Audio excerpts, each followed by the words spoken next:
Hello children, good morning, namaskar. You are welcome to Gyanodaya Basic Knowledge for Science classes for class 8. I am present for part 56 in the lesson of 3 परमाणुओं की संरचना। तो आइए class 8 के lesson 3 परमाणु की संरचना में हमारा अगला टॉपिक है कि परमाणु मॉडल किन किन वैज्ञानिकों द्वारा प्रस्तुत किया गया। परमाणु मॉडल का मतलब क्या हुआ? शब्द है ना, परमाणु मॉडल, इसका मतलब क्या हुआ? तो परमाणु मॉडल का मतलब ये हुआ कि परमाणु सबसे पहले जब खोज हुआ तो सबसे पहला वैज्ञानिक कोई था, उसके बाद कोई दूसरा वैज्ञानिक, कोई तीसरा वैज्ञानिक, 3 वैज्ञानिक थे। तो सबसे पहले वैज्ञानिक ने परमाणु की आकृति, रूप रेखा, आकार कैसे बनता है, कितना मोटा होता है, जगह कितना होता है, किसी वस्तु में कहाँ होता है, इसके विषय में जानकारी जो दिया जाता है उसी को परमाणु मॉडल कहते हैं। ठीक है ना? उसका रूप, आकार, संरचना, किसी वस्तु में कहाँ उपस्थित होता है, इसके विषय में जो जानकारी दी जाती है उसी को परमाणु मॉडल कहते हैं। तब है कि परमाणु मॉडल की जो रचना चाहे संरचना है वो कितने वैज्ञानिकों ने दिया, कितने वैज्ञानिकों ने इस पर कार्य किया, खोज किया और क्या क्या कहा। तो 3 वैज्ञानिक है, 3 वैज्ञानिकों द्वारा परमाणु मॉडल प्रस्तुत किया गया, जिसमें पहला जे थॉमसन का परमाणु मॉडल। जे थॉमसन नाम है कि इन्होंने क्या कहा। दूसरा है रदरफोर्ड का परमाणु मॉडल, रदरफोर्ड ने क्या कहा। फिर नील्स बोर का मॉडल, नील्स बोर ने क्या कहा। तो देखो इसमें सबसे पहले जो जे थॉमसन ने कहा उसके बातों को रदरफोर्ड ने काट दिया और कहा कि नहीं ये सही नहीं है। तो इनकी बातों को नील्स बोर ने काट दिया कि ना ये भी सही नहीं है, तर्क दिया अपना। और इन्हीं का नील्स बोर का मॉडल आज अभी चल रहा है। चौथा अभी कोई खोज उसके विषय में नहीं बताया, इसलिए तीसरे को ही पढ़ा जा रहा है। तब है कि तीनों को बारी बारी से पढ़ा जाना है। सबसे पहले जे थॉमसन है। तो जे थॉमसन का परमाणु मॉडल क्या है? उन्होंने कहा कि परमाणु 10⁻⁻10 मीटर व्यास का गोला, बहुत छोटा। माइनस में मतलब क्या है? नीचे बट्टा में, यानी बहुत छोटा है। प्रोटॉन धनावेशित कण है। प्रोटॉन क्या है? धनावेशित कण है, ये सही है। इलेक्ट्रॉन ऋणावेशित कण है। इलेक्ट्रॉन क्या है? ऋणावेशित कण, इसमें ऋण चार्ज होता है। इलेक्ट्रॉन परमाणु के धनावेशित कण को संतुलित करता है, यही बहुत बड़ी चीज है। इलेक्ट्रॉन परमाणु के धनावेशित कण को संतुलित करता है। कैसे संतुलित करता है? जहां इलेक्ट्रॉन रहेगा वो हमेशा बेचैन रहता है, किसी न किसी को अपने में सटाने के लिए, मिलाने के लिए, आकर्षण के लिए एकदम बेचैन रहता है। जब तक यह पूरा नहीं होगा, इसकी खुशी नहीं मिलेगी, इसका कोष्टक पूरा नहीं होगा, इच्छा पूर्ति नहीं होगा, तब तक यह बेचैन रहता है। कैसे? जैसे घर पर इलेक्ट्रॉन मान लो माँ को, अब प्रोटॉन मान लो पिता को। अगर इलेक्ट्रॉन घर में झगड़ा लड़ाई कर दिया माँ ने, तो घर का कोई भी वस्तु, बच्चा, चाहे बड़का पापा, चाहे छोटका पापा, चाहे मौसी, चाहे बुआ, कोई स्थिर नहीं रह सकती है। सब के सब टेंशन में हो जाएंगे कि नहीं हो जाएंगे? तब उसको संतुष्टि चाहिए। तो जब ज़्यादा बात बिगड़ने लगता है तो क्या करता है घर का? तुम्हारे पापा अगर सुलझे हुए हैं, हमारे पापा सुलझे हुए हैं, तो कहता है चलिए भाई तुम ही बड़ा रहा, हम छोटा हो जाता। तार बात जौन कहबू तौन करो, होता है ना? जो कहोगे सारा बात तुम्हारा मानेंगे। बमला सलट जाता है ना, तुरंत इलेक्ट्रॉन और प्रोटॉन शांत हो जाते हैं और घर में सारी एक्टिविटी, हंसी खुशी, खाना बनना, खाना पीना, ये जाते हैं, जाएँ कि ना जाएँ, सब्जी ला दीजिए, ये ला, होता है ना जी। और नहीं, जब इलेक्ट्रॉन स्थिर नहीं रहेगा, खुश नहीं रहेगी, तो पूछिए काल आओ बाजार से हो, तो मुँह से बोलिएगी नहीं, बोलिए नहीं निकलता है। 2 बार बोलेंगे क्या लाना है, सुनाई नहीं दे रहा है, नहीं बोलेगी। तीसरी बार नहीं बोलेगी, बस उल्टा पलटा कर देगा, वो झगड़ा हो जाएगा।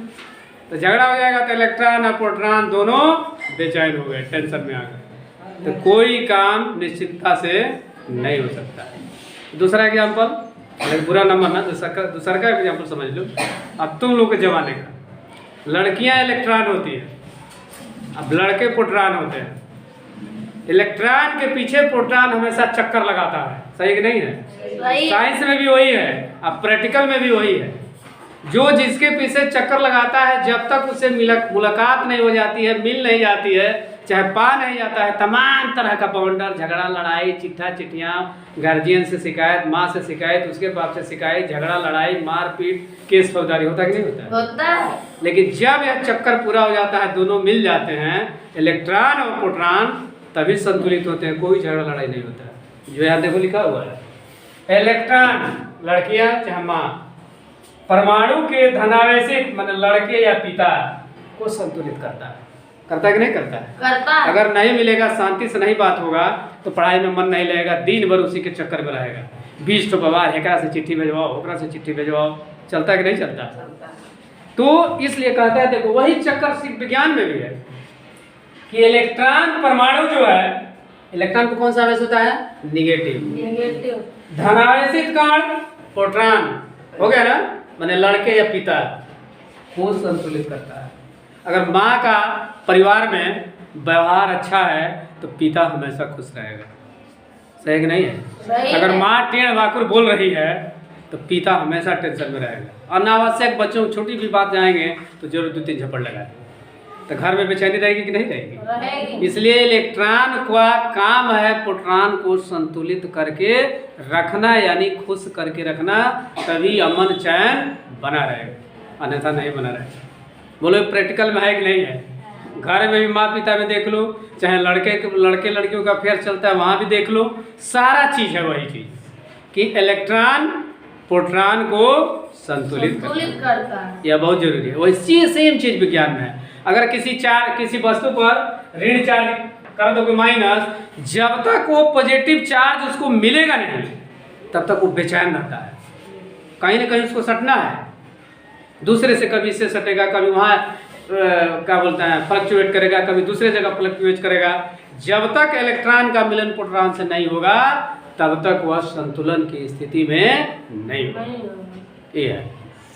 अब चलो, तो 3-4 जे थॉमसन ने क्या किया दिया कि परमाणु का व्यास कितना होता है? 10⁻⁻10 मीटर व्यास। प्रोटॉन धनावेशित कण होता है, इलेक्ट्रॉन ऋणावेशित कण होता है। इलेक्ट्रॉन परमाणु के धनावेशित कण को संतुलित करते हैं। ये सबसे बड़ी चीज है, परिवार से लेकर विज्ञान तक, ठीक है ना? अब आ जाओ दूसरा रदरफोर्ड का नाभिकीय मॉडल क्या है? तो रदरफोर्ड ने क्या कहा? ब्रिटेन के भौतिक वैज्ञानिक रदरफोर्ड ने अल्फा, इसको बोलते हैं अल्फा जी, अल्फा प्रकीर्णन मतलब था कि सोने का एक इतना बड़ा गोल पटनी रख दिया और उस पर अल्फा मैंने टार्च समझते हो ना, टार्च की लाइट को जलाया, तो क्या क्या उसको देखने को मिला, कोई बता रहे हैं। अल्फा कणों से बमबारी की जिसे निम्नलिखित प्रमाण मिले। अल्फा कण को उठाकर उस पर भेजा गया, मैंने उसको टकराया गया, बमबारी किया गया, तो क्या क्या हुआ देखो। सबसे पहले इस सोने की पन्नी है गोल, देख रहे हो ना जी सर, इस पर अल्फा कण भेजा गया, तो देखो एक कण सीधा चला गया, कोई उड़ाव नहीं हुआ। दूसरा कण देखो यहाँ गया है और यहाँ से घूम गया है दूसरे राह में, चला गया ना। तीसरा कण गया है यहाँ बीच सेंटर में टकरा के, फिर इस राह में देखो ऐसे वापस आ गया। चौथा किरण गया तो देखो फिर इधर गया और इधर नहीं गया, इधर नीचे लौट गया। फिर पांचवा किरण गया है इसके साइड से नीचे से सीधे चला गया। इसका मतलब क्या है, यही समझाना है, यही वैज्ञानिक ने इसका मतलब क्या है कि यह किरण सीधा क्यों गया? सीधा इसलिए गया कि इसके बीच में सबसे बगल, जैसे मान लो नारियल बॉल, मान लो बॉल पर हम लाइट भेजेंगे तो बॉल के अगल बगल और नीचे खाली जगह होते हैं, इसलिए प्रकाश की किरण सीधे निकल जाता है, वहाँ खाली जगह होता है। बीच में सेंटर देखो, बीच में जब थोड़ा सा साइड से मान लो ये यहाँ है, यहाँ से निकल गया, थोड़ा सा इसके नीचे है तो यहाँ से थोड़ा सा गड़ू हो गया, तुम लोग की भाषा में गड़ू समझते हो ना, थोड़ा कठोर भारी, ठीक है। तो क्या हुआ कि यहाँ गया तो यहाँ इसको गड़ू मिला तो सीधा नहीं जाने दिया, तो दूसरा रास्ता टेढ़ा हो गया। फिर यहाँ बीच में आया तो इससे भी गड़ू मिला, मैंने हार्ड मिला, कठोर, जैसे बीज होता है आम का, देखते हो ना, अठुली केसुली तुम लोग कहते हो, तो कठोर मिला तो यहाँ गया और इसको यहाँ जाने नहीं दिया, तो क्या किया कि यहाँ से टकरा कर फिर घूम आया, देख रहे हो, घूम आया। फिर नीचे गया तो यहाँ देखो, यहाँ खाली जगह कुछ मिला तो यहाँ गया, यहाँ से घूम गया, फिर यहाँ गया तो और खाली मिला तो सीधा चला। तो इससे साबित होता है कि किसी भी वस्तु में साइड में खाली जगह होते हैं ना। जैसे नारियल का देखो, बीच में नारियल होता है, बीच में खुपड़िया होता है, बीचों में सबसे हार्ड होता है कि नहीं। किसी भी वस्तु की चीज़ देख लो, सेब चाहे संतरा चाहे आम चाहे इमली, किसी भी चीज़ के बीच में देखोगे तो बीच में टाइट रहता है, कठोर होता है ना। तो इन्होंने इससे क्या साबित किया, ये देखो। सबसे पहले वो सोने की पन्नी, जो पतली पन्नी कितनी थी, 0.004 सेंटीमीटर मोटी है सोने की पन्नी, ठीक है ना। इस पर अल्फा कण से बमबारी की, जिससे निम्नलिखित प्रमाण मिले। क्या मिला? अधिकांश अल्फा कण सोने की पन्नी से आर पार सीधे चले गए, कोई प्रभाव नहीं पड़ा। इससे सीधे चला गया है, कोई प्रभाव नहीं पड़ा। इसका मतलब क्या हुआ कि वहां खाली जगह है। दूसरा, कुछ कण अपने पद से विचलित हो गए। देखो, यहाँ से गया, विचलित हो गया, यहाँ से आया, ये विचलित हो गया। मैंने सीधी रास्ते में नहीं गया, अपने रास्ते से भटक गया। तो अपने रास्ते से आदमी कब भटकता है कि रास्ते में जा रहा है, ज्यादा लोग मिल गए, भीड़ भाड़ हो गया, तो आदमी चाहेगा ना कि जहाँ खाली वहां से निकलना। तो खाली जगह जहाँ से मिला वहां से निकलना। फिर तीसरा, कुछ कण टकरा कर उसी पथ से वापस आए। देखो, यहाँ से गया, सबसे कठोर जगह है, जाने का कोई रास्ता नहीं है, भीड़ में जाते हैं, फंस जाते हैं, बहुत जरूरी रहता है, जाम लग जाता है तो कहते जल्दी गाड़ी घूमो, बैक हो, दूसरे रास्ता से चले गए। तो यहीं से गाड़ी इसकी घूम गई, बैक हो गई। तो इन तीनों का क्या मतलब है, ये जानना है। ये इन्होंने वैज्ञानिक ने बताया कि जो किरण हमारे अपने पथ से विचलित नहीं हुए, सीधे चले गए, इसका मतलब सोने की पथ जो गोल पन्नी है उसमें वहां खाली स्थान है। बीच से गया और फिर अपने रास्ते से भटक गया, इसका मतलब वहां खाली जगह नहीं है। और बीच से टकरा कर वापस आ गया, इसका मतलब वहां बहुत कठोर है, ठीक है ना, खाली जगह नहीं है जाने का। तो इसका मतलब हुआ कि किसी भी वस्तु के अणु या परमाणु में सबसे बाहर की तरफ खाली स्थान होता है। ज्यों थोड़ा सा अंदर जाएंगे तो थोड़ा सा कठोर जगह मिलेगा, फिर बीच पूरे सेंटर में जाएंगे तो सबसे कठोर जगह मिलती है। साबित हुआ कि नहीं हुआ? ऐसा होता है कि नहीं होता है? किसी भी फल को तोड़ के देखो, वैसे ही होता है। तो इस प्रकार आपने क्या क्या जाना? परमाणु मॉडल किन वैज्ञानिकों द्वारा दिया गया, जे थॉमसन का परमाणु मॉडल क्या है, और रदरफोर्ड का नाभिकीय मॉडल क्या है, और नाभिकीय मॉडल में किन किन चीजों का रदरफोर्ड द्वारा इस्तेमाल किया गया। क्या किन किन चीजों का? सोने की पतली पन्नी जिसकी मोटाई 0.004 सेंटीमीटर, और उस पर किस कण का बमबारी किया गया? अल्फा कण का। अल्फा कण की बमबारी की गई, जिससे तीन चीज मिले कि साइड से जाने वाले अल्फा कण सीधी रेखा में चले गए, थोड़ा अंदर से जाने वाले अल्फा कण अपनी दिशा से मुड़ गए, और बीच से जाने वाले अल्फा कण उसी रास्ते से लौट आए। तो इस प्रकार हमको यह साबित होता है कि किसी भी वस्तु के अणु या परमाणु के सबसे बाहरी भाग में खाली जगह होता है, उसके अंदर वाले जगह में थोड़ा कठोर होता है, और बीच में सबसे कठोर होता है। तो इन सारी जानकारियाँ आपको बहुत ही इजी में समझ में आया होगा। तो आइए थोड़ा सा पूछें, देखें कितने लोग बताते हैं। चलिए, सबसे पहले बताइए, परमाणु मॉडल कितने वैज्ञानिकों द्वारा प्रस्तुत किया गया? 3। कौन कौन? जे थॉमसन का परमाणु मॉडल ना मॉडल। दूसरा रदरफोर्ड का परमाणु मॉडल। तीसरा नील्स बोर का परमाणु मॉडल। मॉडल माने होता है स्वरूप, है ना, आकृति। तो सबसे पहले बताइए, सबसे पहले इनका जे थॉमसन का परमाणु मॉडल कौन है, क्या है, क्या उन्होंने कहा, कौन बताएगा? परमाणु 10⁻⁻10 मीटर व्यास का गोला है। इलेक्ट्रॉन परमाणु के धनावेशित कण को संतुलित करता है। इलेक्ट्रॉन इलेक्ट्रॉन पर ऋणावेशित कण है हाँ, और प्रोटॉन पर धनावेशित धनावेशित कण है।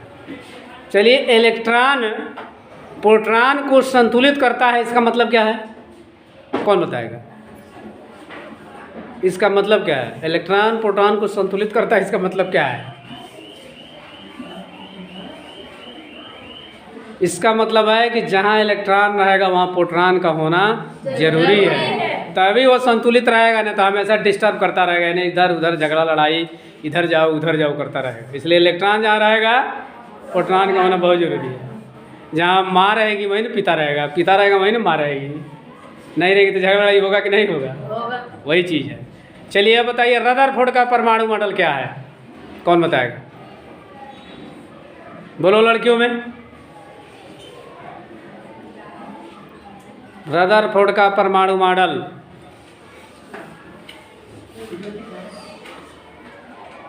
अच्छा, रदरफोर्ड ने कितनी मोटी सोने की पन्नी यूज की?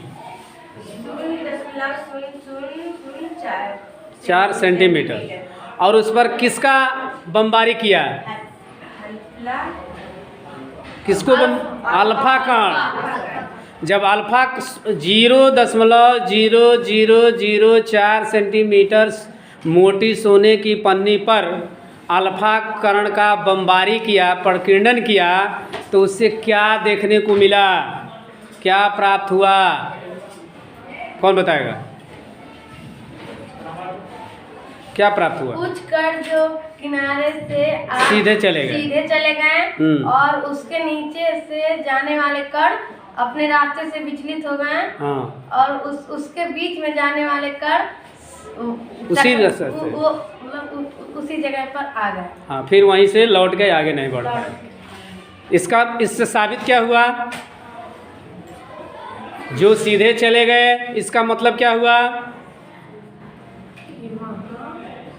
कि हर परमाणु में खाली स्थान होते हैं, इसीलिए सीधा चला गया। उससे नीचे जाने वाला कण विचलित हुआ, इसका मतलब कठोर होता है। अब बीच से लौटने वाले, इसका मतलब सबसे कठोर स्थान सेंटर में होता है, केंद्र में होता है।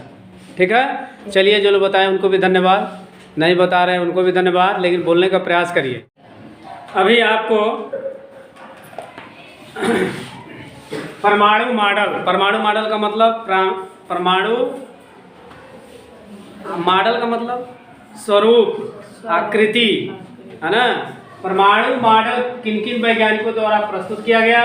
जे थॉमसन का परमाणु मॉडल, रदरफोर्ड का परमाणु मॉडल और नील्स बोर का परमाणु मॉडल।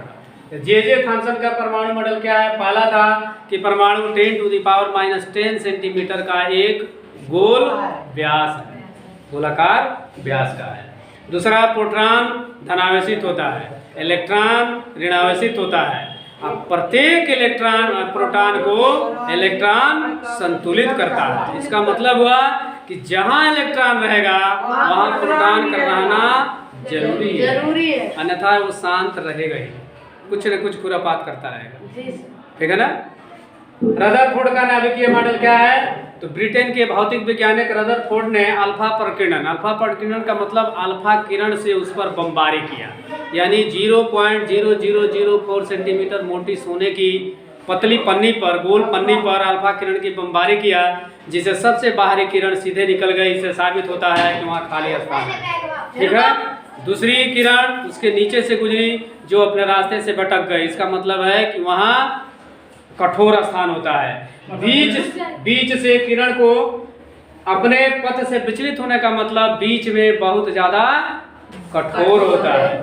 तो इस प्रकार क्या हुआ कि रदरफोर्ड के परमाणु मॉडल से जो बातें सामने आई, इसी को आधार मानकर अब नील्स बोर ने एक नील्स बोर का परमाणु मॉडल स्थापित हुआ, जिसको नेक्स्ट वीडियो में पढ़ाया जाएगा।